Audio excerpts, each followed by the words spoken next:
Hello friends, good evening. চলে এলাম তোমাদের সঙ্গে সন্ধ্যাবেলা একটা শর্টস ভিডিও নিয়ে। আশা করি তোমরা সবাই ভালো আছো, আমরাও ভালো আছি। সকাল থেকে কিছু শেয়ার করতে পারিনি, এই কারণে খুব ব্যস্ত ছিলাম, সারাদিন কাজে ছিলাম। কাজ থেকে বাড়ি এসে দেখো ফ্রিজে মাছ ছিল, সেই মাছগুলো বার করে ঝটপট কেটে ভেজে উঠিয়ে নিয়েছি। তারপরে করছি পাবদার সর্ষে পোস্ত ঝাল, রসা যেটা বলবে সেটাই, কিছু বাদ নেই।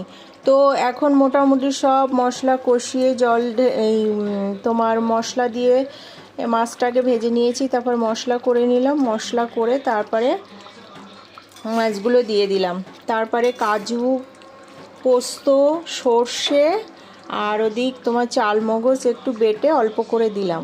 এবার লাস্টে দেবো ধনেপাতা। এই যে ধনেপাতা কেটে নিয়েছি। তো আশা করি দেখে মনে হচ্ছে ভালো হয়েছে। তো আমার ভিডিওটা কেমন হয়েছে প্লিজ কমেন্টস করে জানাবে।